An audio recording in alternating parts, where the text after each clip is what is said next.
Well, of course, you know there's no shortage of stories about professional athletes and college players who behave badly on and off the field, and yet receive very lucrative contracts and endorsements despite their antics. Well, just last week, former NFL star Aaron Hernandez was sentenced to life in prison after being convicted of first-degree murder. But even before his flaws and infractions were brought to light, this didn't stop the New England Patriots from awarding him a hefty contract. Ray Rice, Adrian Peterson, and Alex Rodriguez, all given a second chance after scandalous behavior some say should have had them banned from sports altogether. Well, the DailyNational.com's Mike Bako joins us with more.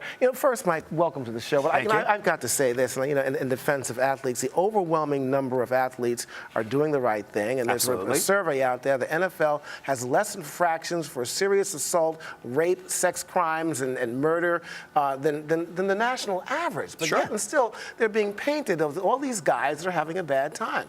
One can talk about Aaron Hernandez, okay? That's a foregone conclusion. I guess the question is, he's had questionable behavior for some time, yet and still, he's been given a pass. Because he could play on the field. Thank you. He is a tall tight end who can score touchdowns, and Tom Brady loved throwing to him, and everything can be forgotten if he goes out and performs. Right behind you, Alex Rodriguez.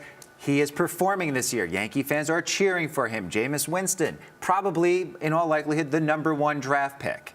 I mean, these are behaviors that are going to be rewarded because they perform on the field. The second that A-Rod starts slumping, people are going to start calling for him to be benched. Yankees should cut him. Same thing with any of the other players that are conceivably coming back. Ray Rice, Adrian Peterson. If these layoffs from the sport hurt their performance on the field, fans are not going to be so forgiving of that. This almost seems like Rome and the Colosseums. Finger up or finger down, depending on how great they're performing or lack thereof. Absolutely. What about, though, Mike, endorsements? Okay, they'll get these hefty, lucrative contracts, but a person who's been subjected to or convicted of or suspected of bad behavior, are sponsors going to still continue to go after these players? I would have thought no until I saw what happened with Kobe Bryant. The resurrection of Kobe Bryant, rape allegations from a stint that he was doing in rehab in Colorado, paid an out-of-court settlement to a young lady. Now he is as big as anyone besides LeBron James and Kevin Durant in basketball. I think you look at a guy like Jameis Winston,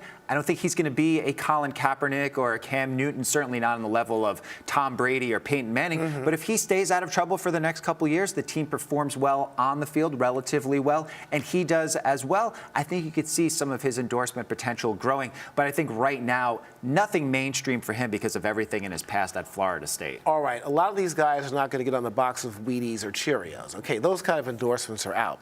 What kind of companies will look to want to endorse these kind of players that have been that are convicted of bad behavior? I think companies that are up and coming, that have an edge, that don't have a big market share, you may be looking at a guy like Jameis Winston or Peterson, not getting the vitamin water or the Gatorade endorsement, but how about the up-and-comer that wants to take a stab at Gatorade? They may be looking to brands like that would be looking at a Winston or a Peterson or maybe even a Ray Rice. What about even an Under Armour? They're still kind of up and coming in the sense they've got Jordan Spieth now. We saw him at the Masters. I would assume that they would probably be looking for some of these guys. They would be looking, but they're now making that leap because they do have guys like Spieth. They do have all this publicity that's coming with some of the things that they're doing in golf. They do have guys like Cam Newton. They are branching into the college teams, branding with those teams. So I think that they're even past that a little bit. And there's some guys and some companies that want that bad boy image that helps promote their product. It works for their product. The Oakland Raiders made a 30-year legacy of being the baddest team in the NFL. Bring us your worst players, and that's going to be a home for them. I think maybe the Dallas Cowboys may be falling into that. Right now, you may be looking at Peterson landing there. But I think it's just going to be a tough marketplace right now, just in terms of the social media aspect of things. Brands are being called on notice if they do go after players that have done things in the past or have been accused of things in the past. So basically, a lot of these players, they'll get a pass on and off the field. They'll get a pass, of course, with hefty contracts, and they'll also get a pass with a lot of sponsors that are looking to make money off their names. Absolutely. Well, I'll tell you what. I guess I got to become a bad boy, huh? I think it'll work for you. Bad boy of news. Although there are probably a few of those. Oh, stop it. Mike Bako, thank you so much. Thank you. All right. Tomorrow on the Rise Exchange, the business of networking and why it's become big business in America. Now for the look at the markets. The Dow closing at 18,034, the S&P 500 closing at 2,100, and the NASDAQ ended the day at 4,994. I'm Julian Phillips for Andrew Schmertz. Thanks for watching the Rise Exchange. See you tomorrow.